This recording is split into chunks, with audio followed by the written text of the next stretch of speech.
Alan, we just checked with the Ada County clerk. He tells us so far 43 same-sex marriage licenses have been issued. New overnight, a family of 5 is dead in what police are calling a tragic murder-suicide. The Ada County Sheriff's Office just confirmed that this was a deputy-involved shooting and 1 person has died. But as you can see, lots of support for Nagme here. Again, not sure exactly when and where she'll be meeting with the president. They'll come through and prune these, what's called the canes. And if you look here, you can see this is one of the buds that we've sliced off. And most of the side streets, I would say, are going to be a little bit slick, some rough spots this morning, but as you can see, the interstate, most of those main roads are going to be okay. Instead, you can just download this free app. It's called Park Mobile, and you can see I've just parked around the corner here and I use the app, and these fences were just put up by Boise police officers in the last few minutes. If you were driving on the interstate near Nampa about an hour ago, you couldn't miss the plume of smoke. We are here at the Chinden location of Fred Meyer's. We've got all of our volunteers ready to go. They will greet you with a song and some cheers. She had a hilarious personality. Oh gosh, it is. The life of the party. As she looks back through photos of her middle child, This one's at the Oregon coast. Lori Moon is able to smile and even laugh at times. She told us about Selena's passion for Boise State football and her lighthearted, joking demeanor. I feel like I've lost my best friend. Lori tells us Selena Thomas met Alfredo Martinez last summer, and the two quickly became serious. But Lori says she and her daughter began to notice warning signs that Martinez could be violent. So she says Selena turned to the Idaho Repository online to check Martinez's past. So I was on the phone with her when she was looking him up, and she was having trouble reading. There were so many under the same name. And she just saw one offense, and it had been reduced. She was having a hard time understanding. But it turns out Martinez had a much longer and much more disturbing history, including charges of aggravated assault and aggravated battery, reports of physical abuse of girlfriend after girlfriend, even attempted strangulation. Had we known his background, it would have made such a difference, such a difference. Instead, on a Monday morning in August, Lori Moon called police to report her daughter missing. And within the week, authorities had found Selena's body wrapped in a sheet, buried in a Canyon County field. The autopsy showed she died from a blow to her head. We did some walks, we did... Now, Lori does everything she can to help others remember her daughter's life. This one's a pretty one. But she hopes a proposed bill will do even more. I think if it would have been here when she was alive, she would have used it, and it may have saved her life.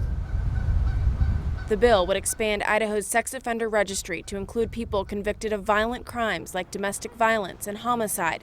It would allow anyone to easily look up a person's past, along with other information like their address. The basis behind this bill is that knowledge is power, and that this power could be used to protect people. I just know from experience. Senator Robert Andhurst is considering sponsoring the bill this session, but he says even the sex offender registry itself was controversial when it became law, and says there's a lot to consider with a proposal like this. I think you're always going to have concerns of how does this impact the broader group.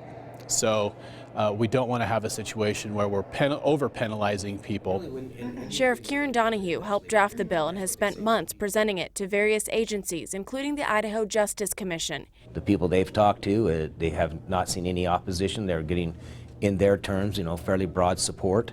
So we think it certainly has merit. As for Lori, she's reminded every day just how quickly domestic violence can turn deadly. She says her daughter would be proud that her life could stand as a symbol for a new system in Idaho. So much was stolen from us. I know that she would be happy, very happy that this will save some lives. Jared's son stands just feet from the place where his father was standing just before his sudden death. It was here, off a back alley, where Jared was working on September 10th. Just before lunch, his wife Diane heard a call on her husband's scanner that a trench had collapsed. I thought, oh, it can't be the same trench that Jared's working on. But in the next moment, her fear became a final reality. I heard him say, it's Jared, It's Jared. I've got his head out, but he's not breathing. I couldn't walk. I fell to my knees trying to get to the car. It was really difficult. I was devastated and very angry that it even happened. But the Durfees' anger only grew when they learned this was the trench Jared had been working in, 6 feet deep by 2 feet wide, with no safety equipment. No protection, no. He was bent over with the jackhammer, and that's what caused the trench to cave in. In moments, Jared was buried under dirt. That was ugly, yeah. Worst day of my life. Jared's father says just days before his death, Jared admitted he was nervous about the job, and his family says he'd never been trained for this work. He was saying he didn't want to go back in that trench, he hated it.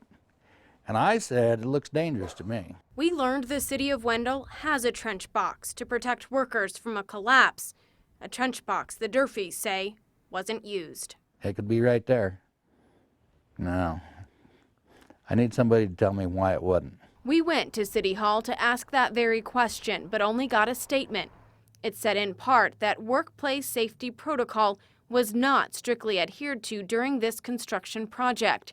We also wanted to know who was in charge of the project. The Durfees tell us it was the city administrator, Brad Christofferson. Idaho's Department of Building Safety investigated the incident and talked to Christofferson. When asked if Durfee had been trained for trench work, he said he was not aware one way or the other. The investigator also couldn't get answers as to the city's protocol for safety procedures since the city no longer employed a public works director. The biggest thing is just nobody's accountable for it. That just blows me away. Mind-boggling to me. Nobody has to be accountable for nothing. Do you feel like this should have been prevented? Yes, definitely. I think it's just a senseless loss. The public safety report found several recommendations to improve safety, but took no action against the city of Wendell.